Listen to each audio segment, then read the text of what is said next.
I'm Simon Edward. I was the Vice President and CMO at IBM. I sort of claimed back my life, and for the last year or so, I've now had, I call it a portfolio of activities. I have that wonderful position that I don't have to have a day job, which is brilliant, and I get to come along and enjoy all these sorts of things. So I'm delighted to be able to host. You'll see me popping up and down during the day. Welcome discussions as we go through. So the first session we've got today is a great panel to kick this all off. And I have to say, in fact, come up and join me while we're introducing it. Why not? Come up. And then you get used to who they are. And you have to guess. And I noticed on the chart, you see, I'm still called Julia. But that's fine. I don't mind. I can go with it. But we're going to begin today, really, where every CMO should begin. The most fundamental question in our industry right now, how do you earn and keep attention in this world of brown?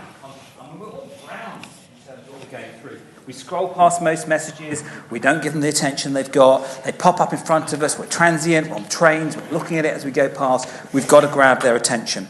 Now, our panel today, and you'll hear more from them in a second, is deliberately cross-sector. Media, fitness, global healthcare, entertainment, different industries, but one shared challenge, the shared challenge that we all face, and no shortage of hard-won experience between them. And having chatted to them, the stories and the experience, the wounds, the scars they've got, they'll share it all as we go through this session.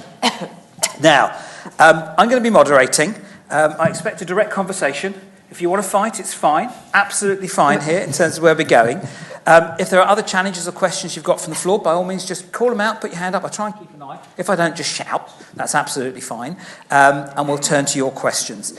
So let's start this panel. Now, I always with panels, I think they know themselves better than I know them. So it's best to ask them to actually introduce themselves rather than me sort of make things up. So, their names are up there now, which is great. I think you're actually roughly sitting in the right order, I think, which is pretty good. You're actually the exact order. Look at that. It's almost like it was rehearsed, isn't it? Can you imagine that? So look, why don't you each introduce yourselves in just one sentence, quite short on it, and then tell us, let's dive in. In your sector, what does it feel like when brand actually cuts through? Let's think about that cut through side of things. And what's different about that moment? Let's start there and let's see where we go to. And let's just do it in sequence for this first one. Sure. And make it easier. Start with Carl. Sure. Hi everybody. I'm Carl McCartney. I'm Global Sales Enablement Director for the global fitness brand Les Mills. So I come from the fitness sector, from that world.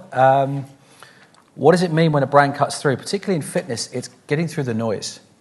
I think the biggest thing at the moment, in particular with fitness, is social media has changed the landscape when it comes to what is fact and fiction with regards to fitness. So how do we cut through with authenticity, with integrity, and ensuring that we live our brand? That's what cuts through for us. Great start. We just whack across here. Why not? Hi everyone. I'm Virginie Falcon. I'm the Global Marketing and Brand Director for AXA Global Healthcare, part of the AXA Group. I've only been in the company for 3 years, so insurance is fairly new. I used to work for telco and media sector, so maybe I can draw on multi-sector experience. But in the insurance and financial services sector in particular, I think it's interesting. It's quite different in a way, and we'll have different experiences. For us, I think we don't have a lot of cut-through from brands. I mean, generally, a lot of the brands, especially very established brands, are probably looking quite the same and doing fairly similar things because we're also highly regulated, so everyone's a little bit risk-adverse. So I think cut through in our sector actually really pays off and is very well noticed, because when a brand does cut through and does something very different or comes up with a very different approach to their brand or identity, usually it's very noticed. And everyone else watches and thinks, oh, they've been bold, how do we do this? So sort of jealousy. Do we dare? Like. Yes, a little jealousy, bit, yes. Really. Hi everyone, I'm Ruby Katori. I'm the VP of Content and Viral Marketing at Warner Records Label Group. So it's a series of record labels that support artists, both totally new and tiny, and also massive superstars like Dua Lipa and Coldplay that you might know. I have the very unique experience of being able to hear when a brand is kind of breaking through for me. And I don't know if any of you guys have noticed, or if any of you have like young kids that are always on TikTok, but they're kind of scrolling and you're hearing like the same 5-second snippet all over again. I'm sure people can relate. I've noticed it on the trains lately. Like everyone is just playing TikTok out loud. So I get to have the satisfaction of like hearing my artists songs over and over again in the mornings, which drives me crazy, but is also very, very exciting. But it's a really great way of just like quickly knowing that something's cutting through, and you're able to just learn so quickly from that and move really quickly. So it's really exciting. Makes sense. That's a unique experience to be able to hear it. Drives Do you know me what crazy. drives me mad? As I say, it drives me mad when I'm on the train. Everyone's listening to it. I can't get headphones. It's the worst. Doom scrolling. Yeah, absolutely. David, what about from your side? Good morning, everyone. I'm David Enwright. I was formerly the marketing director for the Post Office until the end of January. Next week, I'm about to join Tesco. You're the first to know that. But cut through for me is not about being the most creative or the loudest. It's about being there in the moments that matter for customers, and that's really, really hard, particularly when marketing at the minute. I was reading last week, you've got 3 seconds to make an impact today, to your point, Ruby. So how do you really cut through? You need to be there at the very moment that matters, whether that's a person trying to find something quickly, a person trying to send something, a person trying to pay the deposit, that type of thing. So it's about being there in the moments that matter. So different industries, different art. Congratulations on the new job. I didn't know about that. How fantastic is that? So you must be pleased to get out of the post office. There's been a lot of discussion from one UK institution to another. Yes, Tesco, fantastic. Congratulations. So lots of differences as we go across it, and I've never heard this hear it in terms of cut it through. So it's great in terms of it. So Ruby, maybe we stick with you, having discussed that hear it different side of things. So occasionally something stops people. They don't listen to the 2 seconds and move on. Let's start with the answer here. Let's start with how we cut through. What stops them? And is it something you can plan for, or is it just sort of, I don't know, accidental consequence? I think, in my experience, it's a bit of both. I Right. think a lot of the time it's accidental, but it's about how you move from that. Can you have planned accidents? Absolutely, you can. But I think from my experience, it's all about, when I'm working with artists, it's about working with them on who they actually are. And like, I think for any brand, I used to work in a creative agency as well, so I've worked with brands, and I think, artists are brands, right? So when I speak about artists, please take that as like any brand. Mm-hmm. I think it's really important to have that conviction in who you are and know exactly who you are, what you want to say, and kind of who you're speaking to. So I always use this example of Sabrina Carpenter. I don't know if anyone knows her, but she is amazing because you can boil her down to 3 words: short, blonde, and horny, basically. And I think I won't write those down. No, don't write that down. My wife might read it when I get home, and she'll think I'm in a completely different conference. She has this incredible way of distilling that instantly in every single thing she does, and that would have taken so much work behind the scenes to get to that place. And she's 10 years into her career, and she's finally landed on this thing, which might have been a bit of an accident, might have been planned. But I think it's all about, as soon as you identify that something is working, kind of really moving in and leaning into that with conviction and not kind of shying away from it, and also being okay to be a bit controversial and to understand that in order to actually cut through and stop people, some people are not going to care at all about what you're saying, but identifying this small sector of people are going to really care about this, so let's just go all in on that. I think the minute you try and please everyone and try and make yourself palatable for everyone, you kind of lose everyone. So my advice is just like really have that conviction in who you are and kind of keep mixing and matching different parts of that until you find what works, and then go all in on it. I love it. Carl, what about from your side of things? Where you can see that I work out, so you've got to me. Yeah? Okay, a few shakes in the room there. Never mind, we'll go with that one. What about from your industry? I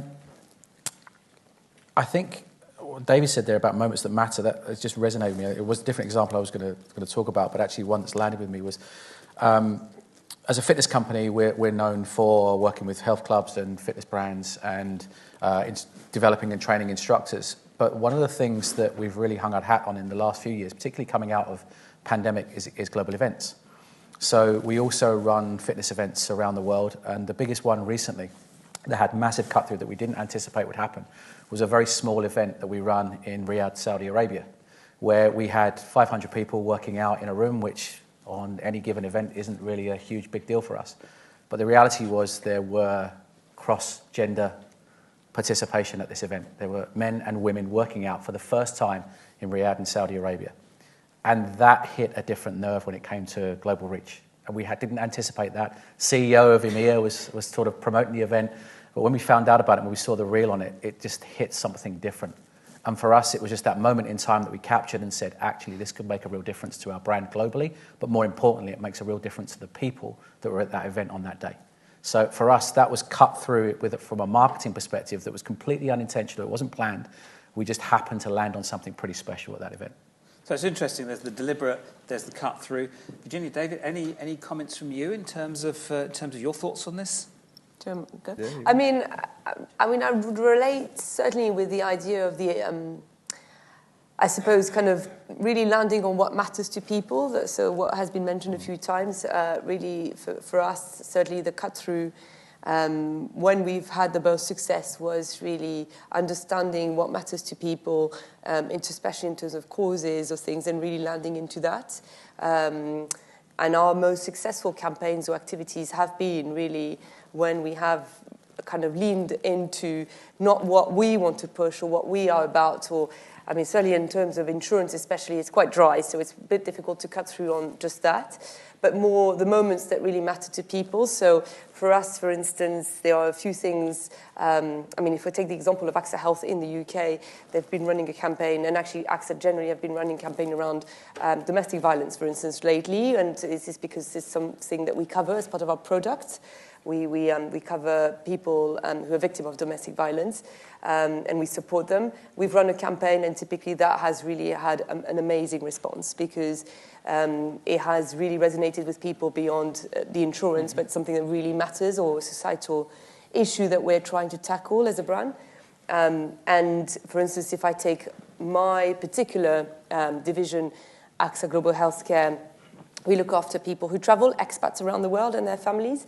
We run something every year called the Mind Health Report, where we look at how people fare and how they feel from a mind health perspective when they travel, when they're expatriates, and how we can support them. So nothing to do with health, nothing to do with insurance, but more around supporting them with their families when they go there, when they come back. And again, that is probably one of our most successful campaigns. Okay. So it's almost the peripheral elements to our core products sometimes that is the most successful part of our brand, because it really matters to people. It's that extra bits that authenticity, but also that matters. That moments that matter, I think you mentioned earlier on. David, any comments from you? And then let's have a think about storytelling. I would just add it's about creating relevance to the communities that you are serving. A lot of brands think about the audience and reaching an audience, but effectively you're just talking to an audience. You're not engaging with the audience. And when you've built a community, and a bit like what you were saying, Ruby, when you're really clear on your purpose and you're really clear, and your customers are really clear on your purpose, you don't have to explain it to them, and that's a big achievement. Because if you can't explain your purpose, you've already lost, in my view. It's what anchors all of your stories and ties back to that authenticity and that realness. And the way, particularly, we've done it before is by talking to customers, talking to communities, understanding, getting them involved in product design, in experience design, really understanding what they need, and then designing that around them so that the whole ecosystem is connected. I love that idea of starting with an audience of one, getting them involved and actually designing it to meet somebody's requirements, and then, if you like, land and expand when you go out. I think Lego do it really well, don't they? Lego, any Lego fanatics in the room? Who doesn't Lego? But they involve their Lego users in the design of their products and services, and look how successful they are. I think it's a great example. So you've all sort of given examples. I realise as you're going through, I engage with every one of your brands. I think about it, Post Office and Tesco, both your brands that you've now got there. Listen to the music, AXA Healthcare, yep, been with AXA. And of course I work out, we said right at the beginning. Absolutely. Everyone's laughing. It's not fair, is it? It's not fair. My children say I have a face for radio, which I also think is not fair. But there you have it. You're given what you're given, aren't you? So look, let's just stick on this idea of storytelling for a little while, because that's, I think, one of the cut-through things, I've heard it from each of you, is really telling that story that you go through. And you've given examples already of the types of stories. So Virginia, maybe we start with you for this one and just think about it.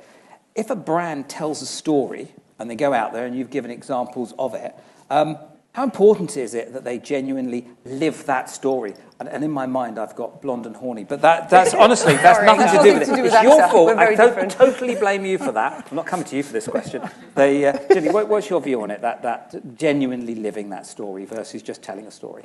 Yeah, I mean, I think that's actually a fascinating question. I was talking about this exact topic the other day. I was actually saying it's almost, not quite controversially, but this is something we've almost experimented with, and we've had some challenges and mistakes along the way because, and it's not just true for AXA, I've worked for other brands, I've worked for News UK at some point. We were also with a long heritage, years and years, hundreds of years in the making. And actually, as a brand, and AXA is the case, we're fascinated trying to tell that story. So we always want to try and say, we've been around for a long time, we 500 years or whatever, and realize people don't care at all, not care less. So I think, to your point, telling the story, when it's just trying to tell a story or our story, we found doesn't really work. So this sort of corporate story of we've been around, you can trust us, and I don't like that word trust, or at least telling people they should trust us. It's for them to decide, not for us to tell them. So what we've pivoted, and again, as a brand in general, and AXA is huge, so it's the whole brand, but even in our sector is exactly that point, is to say, right, okay, it's the micro stories, it's almost the stories, that community level. That's what matters, especially I look after marketing globally, so every country is going to be very different. No one cares about the corporate story of AXA. So we're pivoting now in terms of the storytelling is still very important because we really need to build a brand, we need to build affinity, especially our products are fairly dry and no one's that passionate about insurance. It really is a must spend rather than something you pay for out of passion. So we have to elevate it to a story that matters to people, and that is really coming back to what we were talking about, that really connecting to much more local level, the moments that matter, what matters to a person in the instant. So obviously AXA sells a lot of different products, but if I take our particular global healthcare or AXA Health, it's people with their families on assignments abroad or traveling abroad or buying health because they want to be covered around the world. So the stories we're trying to tell now with very different mediums, of course, new channels as well, in social and through different means, is very much one of more localized, what matters. So we're now really writing stories around if you're going to Thailand, if you're in the UAE, if you're buying for your family, etc. This is how you're going to feel probably. These are going to be the first challenges in the first 3 months. This is how we can support, etc., which we found to be much more authentic, actually, and resonates a lot more. So I think it does tie into the topic before. So the big brand storytelling is gone. So the whole storytelling piece is really there. So we sort of nailed that. Storytelling, first thing to cut through, lots of examples. I'm not even looking at you during this one. So I'm going to turn this way. I'm not going to ask, I can't ask you again. But seriously, storytelling is number one that cuts through. But there's been another discussion that's come through, and it was that word relevance. So you've mentioned that word, it's come up a few times. Relevance seems to be really critical. You can tell any story you like. If it's not relevant, if it doesn't buy it, if it's not in the moment, then to be honest, you're wasting your time. Nobody cares about it. But part of being relevant is thinking about not just the individual, but the communities that you're working with.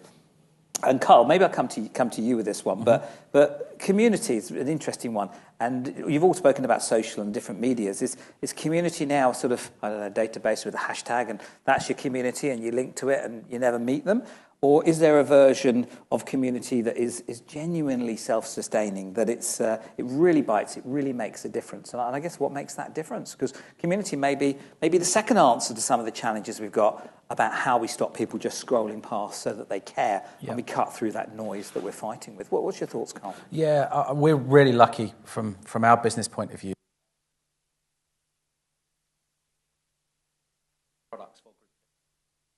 Out in a studio together, so it builds community. But I think when we look at the impact of a product brand, there has to be something intangible there that keeps people coming back to that brand. So we talk about it, particularly with the work that I do with our sales teams around the world and how our marketing teams support that. We say that we're actually not in the fitness business, we're in the motivation business. anyone can produce a product or a program and you give that to somebody. It's actually getting people motivated to work out. And the biggest motivator that we know is community, is people working out with other individuals. And we were really lucky in one sense that post-pandemic, people were flooding back to fitness facilities and flooding back after working out at home. We saw the Peloton boom. People found a way. They worked out at home. They worked out on their own, but they came flooding back to fitness facilities because they wanted that sense of belonging, community, and working out together. We call it groupness, is that working out with other people, the same music, the same intensity. You may not necessarily be the same fitness level, but it's being part of that community and it's building that in a live experience. But it's then how you transfer that into online presence. And a lot of our consumers, we've got 500,000 consumers on our streaming platform, their community is even bigger when it comes to social because they're connecting with each other post-workout, sharing pictures, sharing what they thought of the new workout. And that community continues to build. And we hang our hat on building our brand around building those communities. So for us, it's about bringing people to live events. I've spoken about that. It's about making sure that when we create new products, it's with that groupness involvement. And then the other thing is we make sure that our instructors that deliver our content also feel part of a community by ensuring that they stay close to the product, they have feedback, they have an impact on what we do, and ensuring that throughout our process, they are at the heart of our product. That makes a lot of sense. You spoke about music. I'm going to risk you, Ruby. I'm going to say music. I can't not link when you're talking about music. What are your thoughts on it? Does it vary in your industry? Is there something that contrasts with that thought of groupness? I love that. I think groupness is I'm going to. Yeah, I you can have it. It's yours. You sign at the bottom. Absolutely. I love it. Yeah, patterned. I think that obviously in music we talk about fandom a lot, and I've actually noticed a lot of brands actually shifting from talking about audience to talking about creating fans, and I think that's a really that might be the next buzzword of the next 2 years. I don't know, but we're creating our own language here. Groupness, fandom. What's next? For me, and I think something that I really learned the last year, we were working on a campaign with an artist called Pink Pantheress, who came up as this anonymous, faceless artist who people just loved her sound. She's pitches up her vocals. It's really cutesy, and she's got this really chronically online fandom that were a massively untapped kind of resource for us. We were finding that we were putting all of this pressure on Pink Pantheress to talk to her fans constantly, and everything was going from the artist to the fans all the time. And for this campaign, we were like, okay, what if we actually took the pressure off Pink and we decided instead that we were going to put the pressure on the fans to do the work for us? And I think that there is definitely a role of brands to and to galvanize, but I actually think that kind of facilitating them to galvanize each other and that sense of groupness is really interesting. So what we did is we used data to identify the 200 biggest fans globally and the most vocal fans.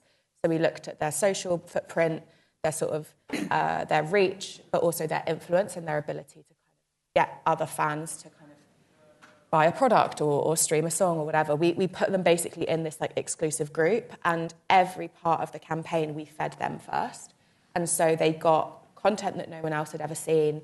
They got early access to the marketing timeline. We actually got them all on Zoom and spoke to them about what they wanted from the campaign. And I think it's all well and good including your community after the fact, but actually bringing them in really early stages and getting them to kind of really, really important as well. So rather than thinking about community and what it's going to do for your brand and how much you're going to sell through them, think about how they can actually ideate and kind of create this campaign. I think that's fact. You know what? Going through my mind at the moment with this conference is everyone's talking about AI and artificial intelligence, and you're using human intelligence. Yeah. Honestly, it's human intelligence. You're pulling it together, you're pooling it, they're becoming advocates, they're talking about it. There's peer recommendation, of course, peer pressure to move forward as well. Can you imagine if we use human intelligence as well as artificial intelligence? Wow, it's got to be a theme, hasn't it? That's it. So, David, let's move to you, because community is great when things are going well. But at times, community... I knew you were going to ask that. Come on, I couldn't resist it. But it's a bit like having children, isn't it? You have your children and they tell you that honest truth that you know is real, you don't really want to hear it, but they just tell you and they don't put any filter on it. They can be hard, can't they? Vicious. But sometimes community can call you out as well. Any examples that you can think of where this has been a little bit tough? No, at least you've moved now. I was going to build You've got the new job, it's fine. You can still put food on the table, it's good.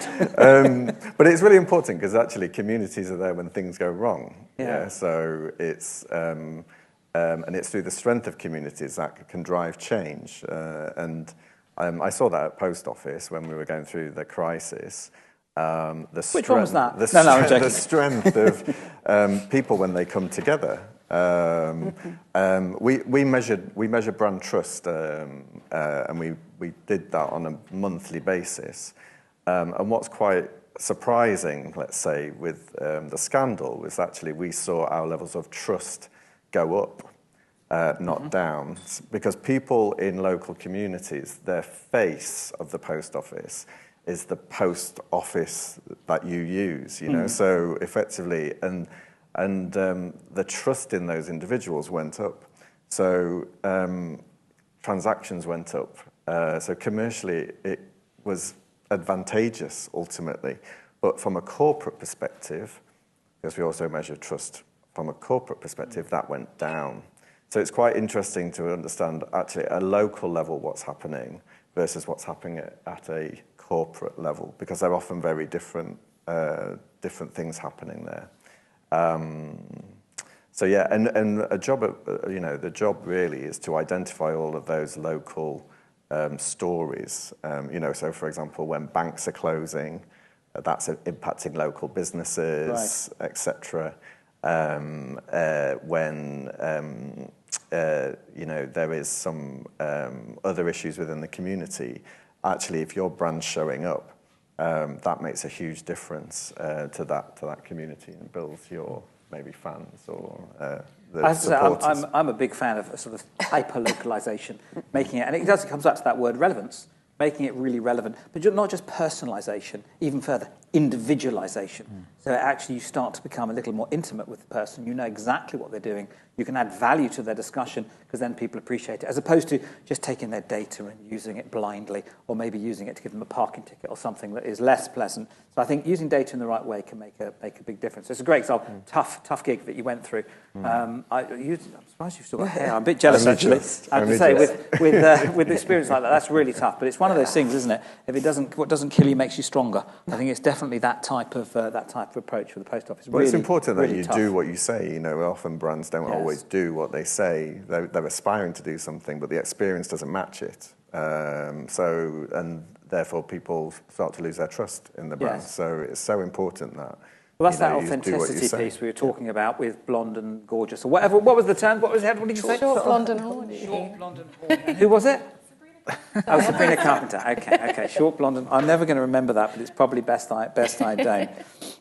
Hey, look, we've spoken quite a bit about how we understand and how we use data. Let's shift to that because we need to touch on AI. We need to touch on data. We don't have long left. These sessions jump past quite quickly, but we promised some strategies in thinking about how we work on that. And maybe Ruby, we'll stick with you as we start on this. But if we think about data and targeting people, getting to that individual level, how do we target without overwhelming? I think back to the time when the Royal Mail was used for delivering loads and loads of hard copy mail shots, and I can remember looking at our own organisation and saying this poor person has had 110 mail shots in the first 6 months of the year, and their poor postman had a bad back or something as a result of it. But how do we use it in a way that grabs attention rather than annoys when we start targeting? Yeah, I guess that's the key thing, right? You can't really overwhelm someone if they're enjoying it. So, anything in life, I'm sure we've all been really busy, but if you're doing, you can't have too much enjoyment. Really exactly. So I think for us in the music business, it's about using data, and we use a lot of AI tools now as well, just because the pace of the music business is like nothing I'd ever experienced when I was brand side. Something that is happening in the morning might be dead by 12 o'clock, and you have to be there to kind of blow on the sparks of that ASAP. So I think for us, it's all about using automated data scraping tools that are going to basically serve you up in your inbox in the morning, like what the kind of signs of life are, as we call them. And then we do use a lot of generative AI to kind of scale the messages that are working. And that way, instead of if you're a fan, instead of getting served 20 fragmented messages that are all kind of telling you something different, you're getting 100 pieces of content served to you, but based on 5 really relevant messages, and then you're not overwhelmed because you're like, okay, you're giving me loads of content, but you're always saying the same thing. I think we all just get really overwhelmed when it's like, there's this that we want to tell you about, and then what about this? And I think as brands, we can sometimes overstate those messages and not distill them down enough. So data is really handy to be able to identify what is actually sticking, and then we need to have the discipline to say no to the rest of the stuff and to use our own like human intelligence and creative intelligence to find different ways to tell those stories again and again so that it's really solidified in people's minds rather than feeling like we can just one and done it. Yeah, it's interesting. In the print media space and advertising, it used to be you've got to have at least 12 OTSs, opportunities to see. And if you don't hit that 12 mark, you're wasting your money to start with. But you've got to keep going. Oop, bye, Ken. You've got to keep going on it. Blimey, it's alive. You've got to keep going on it and keep repeating it. And it sounds like it's exactly the same now, but it hasn't changed. I think it's even more so. Yeah. I think people's capacity to like understand the nuances of a brand are even less. I think things are more black and white than they've ever been. So I really think it's important to be able to identify the 3 core messages that are going to like really resonate and then tell those stories in 1,000 different ways over the course of... Yes, keep repeating, What about from the other industries here? You can't have too much enjoyment. We've heard about that. I mean, they can't have too much health either, I guess. No. I'm going to take the opportunity to put my pen up now that I threw across the room. From us, I would agree with what Ruby was saying. I think your question was interesting as well in terms of using data. The power of data where it becomes almost too much. I don't think it can be too personalized or too relevant. I don't think that's necessarily a thing. Certainly for us, we can't. I don't think the issue we have is to be too relevant at the moment. It's probably still working on our data to be personalized and relevant enough. But I do think I agree. We definitely use a lot of data as on the health side, not health data. We can't use health data to personalize it. So it's more about the data around it, behaviors, and again trends, and when we can gather from a person's preferences in terms of how they interact with their health. Are they really big on health? Do they, want to do a lot of prevention, et cetera, et cetera? And we do serve a lot of personalized content or try and target it and tailor it as much as possible, which I think has been very successful. So the blanket communication, mail shots have completely gone.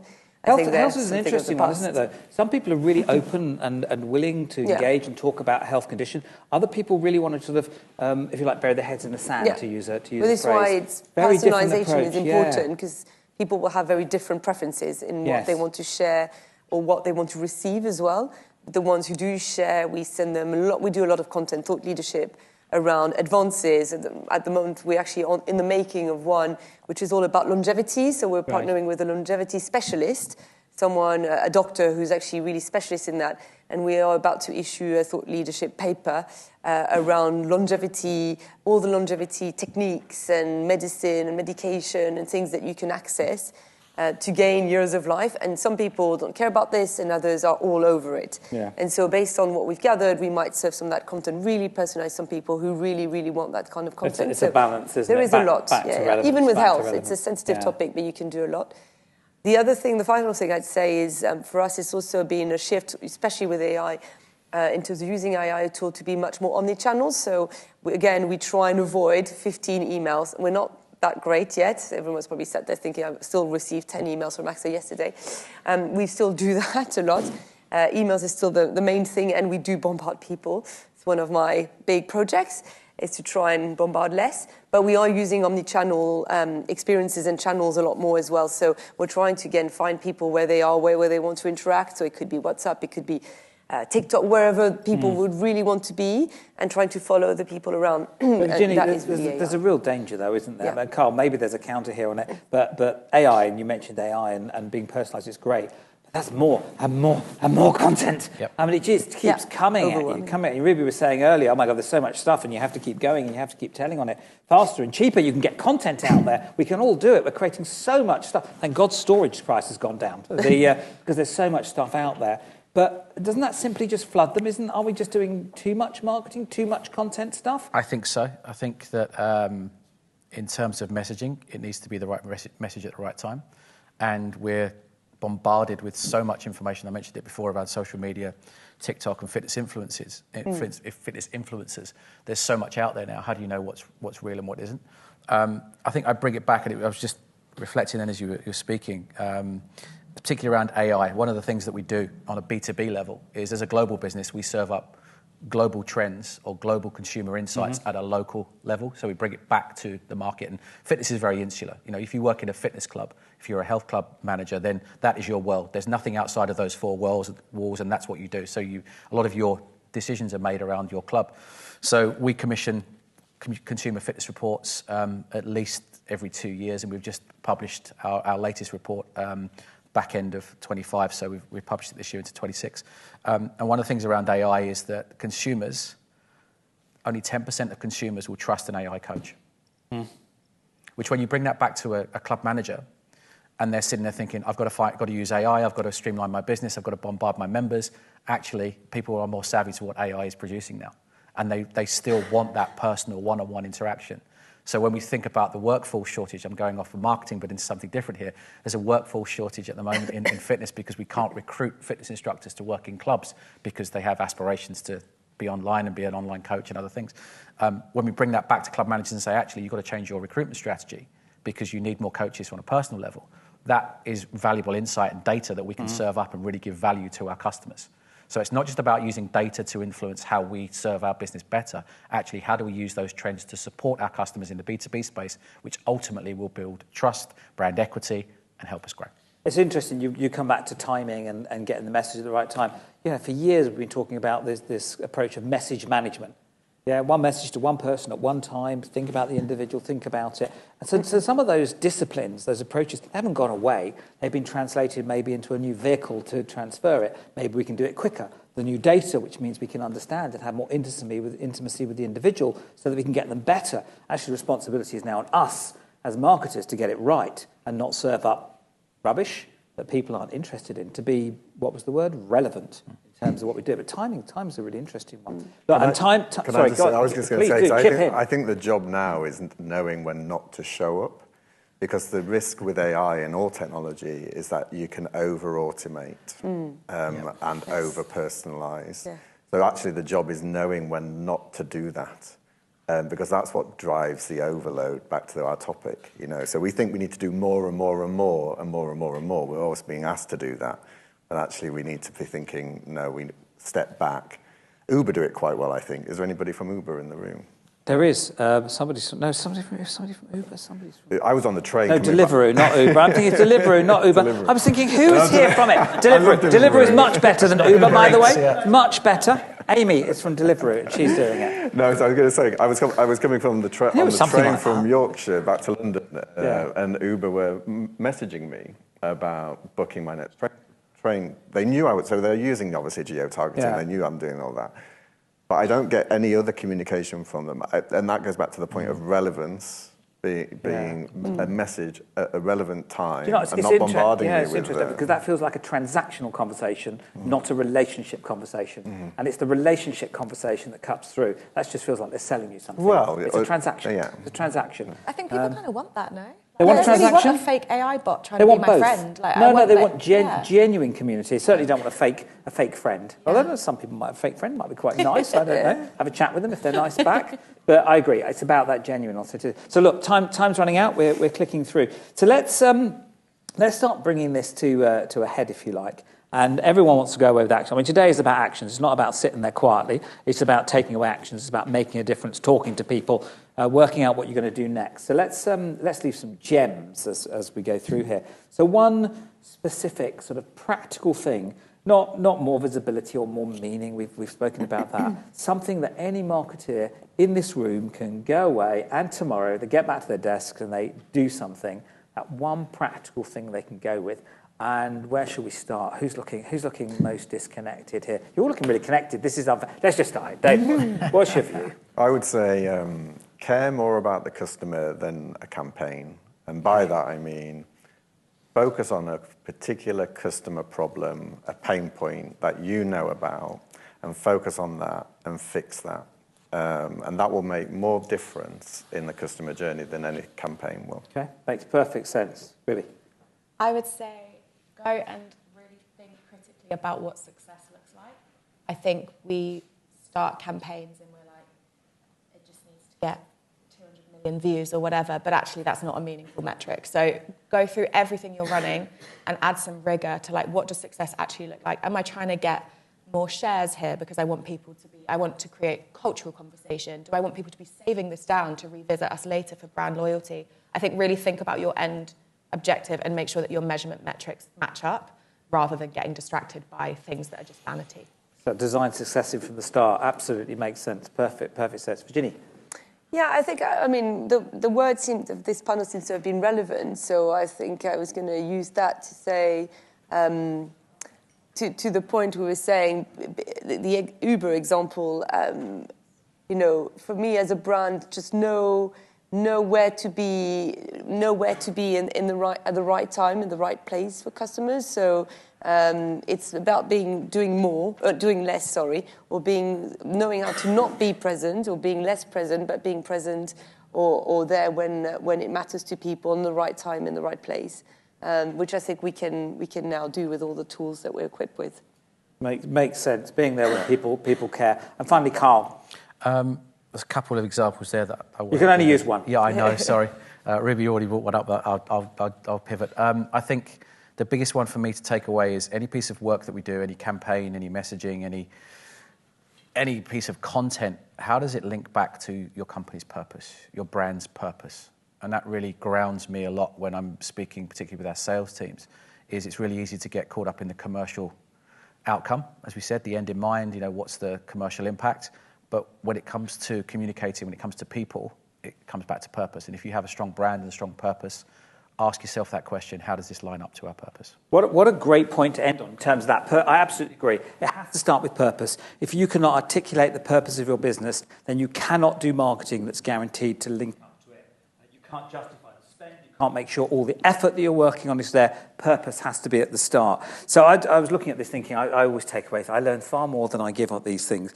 But if I give the summary here in a few words, authenticity, audience, moments that matters, relevance, engaging, and that relevance comes up many times, doesn't it? Groupness, we have new words, hey? Groupness and fandom, I love it. 2 new words here, we've got to trademark them at the bottom here. Trust, you can't have too much enjoyment, you definitely can't have too much enjoyment. I think, or too much health, I think we agreed as well as we go through. But the closing on it as we think through, relevance and trust has to be in there. I love the idea of actually thinking about planning for success, starting with a purpose, really thinking about the outcomes you're driving, the takeaways you had there, care and fix something, make sure you're clear on what success looks like, do stuff when it matters, don't just deliver it out there, do it when it matters, and finally link that back to purpose, as we say.